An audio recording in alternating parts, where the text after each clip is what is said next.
What is going on today, guys? Spotify is the devil here, and welcome back to another episode of WNN. I've got a pile of news for you today, more Spotify changes, new hardware and software, and more. In our first story, I was thinking fist because Spotify, they're fisting us, all right? Spotify's fisting us. Among the new Spotify changes, an interesting one has come to light. Apparently, they will financially penalize labels and distributors when it is determined that more than 90% of a song's streams are fraudulent, with them charging 10 euros per track, which is pretty funny to me. I'm not sure what made them settle on 90 specifically, so if you have 89% fraudulent streams, that's fine. 85, fine. 90, no. Is this because it's something that major labels can definitely skirt under every single time? I have no idea. That's my theory though. They will still continue to do what they've done in the past, including impact payments and chart placements, pulling the track off editorials, and even possibly removing them completely. Yeah, it seems like Billboard is on the same page here as me. This is much more likely to affect smaller artists than larger artists.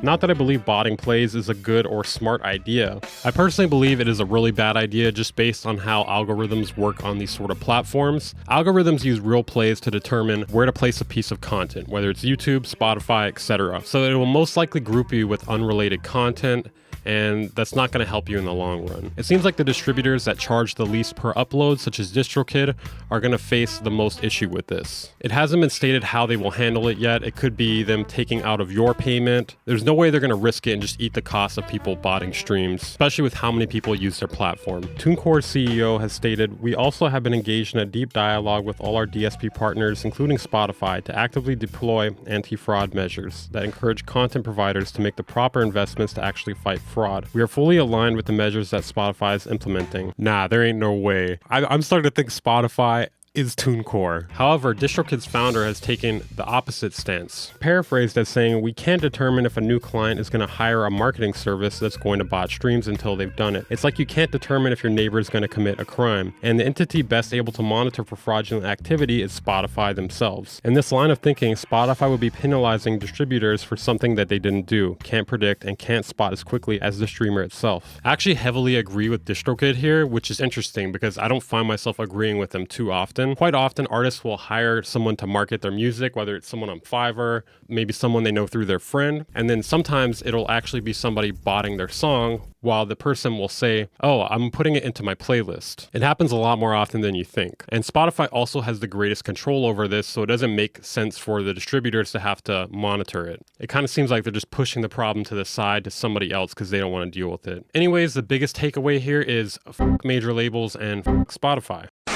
In our next story, we have even more Spotify news. I know, I'm sorry. I actually found an article where a law competition expert describes Spotify's recent changes as discriminatory and exploitative. For those of you that don't know, Spotify is making a change next year where they will pay out no money to anyone who gets less than 1,000 streams per year on that particular track. And I think most of us can agree on it being discriminatory and exploitative. It's more about the principle than the actual money amount. And this will basically stop paying out money to 2/3 of the music that is on Spotify. Many people have criticized this because Spotify already pays virtually nothing, and they are taking away the small amount of money that they were paying to these artists that don't have as high performing tracks as mainstream artists. Weirdly, some people have actually praised this, which I find to be a bit selfish. If you want more information on these new Spotify changes, I have several videos on it. I will link a playlist down below as well as put a card up here. Competition law expert Amelia Fletcher actually wrote an open letter to the Spotify CEO. She talks about how Spotify's mission statement claims they exist to connect creators with fans and empower creators to live off of their art, and that they are directly contradicting themselves by making this move. Not only is it intrinsically unfair, but it is also anti-competitive and seriously risks constituting an abuse of dominance under UK and EU competition law. First, Spotify seems highly likely to have a dominant position in the provision of streaming services to music creators. Most consumers of streaming services are single homing, use only one service, and Spotify has a strong position in that market with over 50% share in many European countries. Spotify is thus a critical bottleneck or gatekeeper for music creators seeking to reach streaming consumers. This is important because music streaming now accounts for over 75% of all revenues from recorded music. Sorry, I want to quote her exactly there. My biggest issue is how they have colluded with major labels in order to make this decision. It is a conflict of interest since they benefit the most out of this. I'm going to quote her again here because, like I said, this is important. If Spotify were serious about wanting to reward real artists with real fan bases for the platform engagement they drive, it could simply adopt a user-centric payment system. Under this system, each user subscription revenue is split proportionally between the tracks they themselves listen to. Now, if I had to guess why they wouldn't do this, it's probably because it's a lot more work for them and, it won't benefit their partners as much. This would provide a simple solution to that apparent objective. It would also reduce the potential for streaming fraud. The fact that this option has been repeatedly rejected suggests this is not the true rationale for the proposed change. I'm sorry, Spotify, but she absolutely decimated you. If you want me to go over this further, let me know down in the comments. I think this is actually something worth diving into. I just want to give like a little primer on it. In our next story, we have Barack Obama AI. Wait, that can't be right. Sorry, we actually have Barack Obama giving his take on AI music. I need to know, what is Barack Obama thinking at a time like this? Yeah, definitely an interesting period to be a musician or artist right now. This comes from the Verge podcast, by the way. People have asked me about AI. Are there going to still be artists around and singers and actors, or is it all going to be computer generated stuff? My answer is, for elevator music, AI is going to work fine. You hear that, AI bros? Barack Obama owns you. If there's somebody that knows a lot about AI, it's Barack Obama. He was president. He goes on to talk about how AI only has the ability to make predictable music and not weird or messy music. Yeah, I'm sure this sounds pretty corny. AI can't replicate the human experience.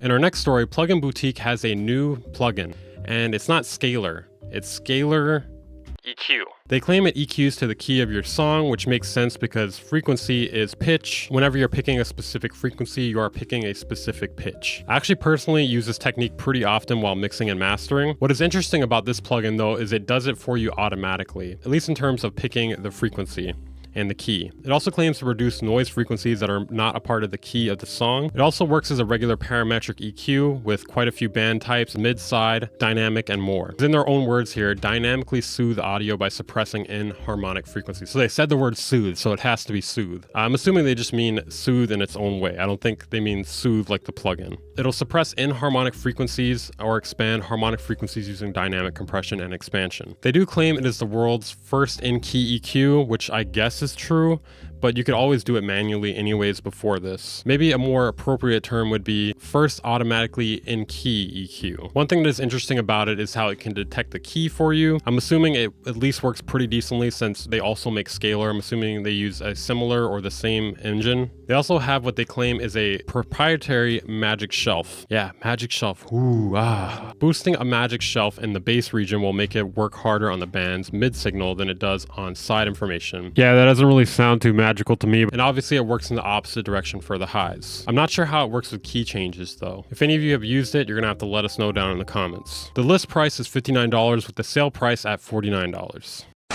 In our next story, Akai has released the 3.3 update for the Force, which is free obviously. It includes 3 new effect plugins. When I say new, I mean you can get them for the MPC already, but they're new for the Force. They are Air Chorus, Multi-Tap Delay, and Vintage Filter. Weirdly, there's not a lot of information about it on their website. Not sure what's up with that. Mostly information about 3.2. Obviously, the multi-tap is multi-tap delay. It has 5 adjustable taps that you can turn on and off. The vintage filter is a basic filter, band pass, high pass, low pass. You can control basic parameters such as frequency cutoff, resonance, distortion, etc. It can also be modulated by an envelope or LFO. The chorus effect is basically a fucking chorus. I don't know what else you want me to say. There's no info about the Flex Beats plugin coming out for the Force. I'm assuming it will be coming in the near future though, seeing as it was recently released for the MPC. In our next story, we have the ROLAND super instrument named GALAXIAS. I think that's how it's pronounced. I don't know. I'm just taking a wild stab here. GALAXIAS allows people to work with any instrument on ROLAND Cloud, which has about 20,000 sounds currently, which includes a lot of iconic and modern ROLAND gear. Yeah, I've heard quite a few people are not a fan of ROLAND Cloud. I don't have any experience with it, so I'll let you guys have the opinions about it there. It allows you to layer 4 instruments. It claims to have ultra powerful macro controls, and it's supposed to be good for live performance. It features 2 insert effects per layer, as well as 2 global send effects. It features the ROLAND and Boss effects, and they plan to expand it over time. It is $199 a year or $19.99 a month. Available exclusively in the US right now for some reason. In our next story, TikTok has released a new feature that allows you to save music directly from TikTok onto Spotify, Amazon, or Apple Music. Probably one of the greatest things TikTok has ever done. Appears next to the track name on TikTok videos. This will help people translate more listeners from TikTok directly to where they can monetize their music. According to TechCrunch, Apple Music was originally requested to not be included in this feature. I'm not sure why, because it sounds like something that would just make them and us more money. In a press release from TikTok, though, it shows the option for it to be added to Apple Music, so it seems like it is. In our next story, Yamaha has released new versions of their classic HS studio monitors. People quite often reach for the HS5s, 7s, or 8s. It's definitely pretty controversial. People either seem to love it or hate it. So obviously these monitors are a smaller size than the 5. It features combo XLR inputs as well as RCA inputs and a stereo mini jack input. The frequency response for the HS4 is 60 Hz to 22 kHz and 70 Hz to 22 kHz on the HS3. They've added twisted flare port technology, which is said to reduce air turbulence. They are available in both black and white. You can get a pair of the HS3s for $229 and you can get a pair of the HS4s for $249.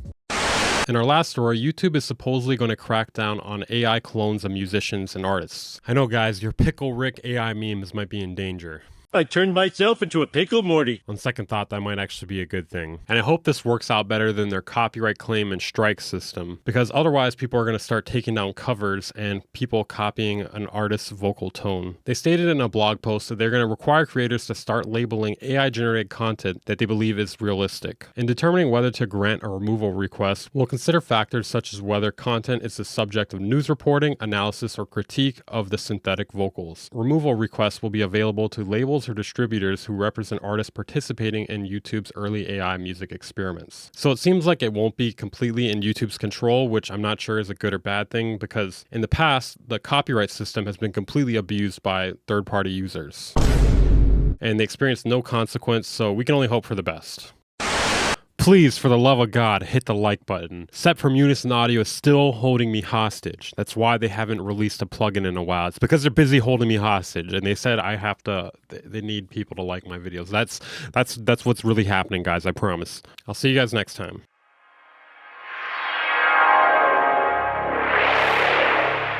The Band Incorporated.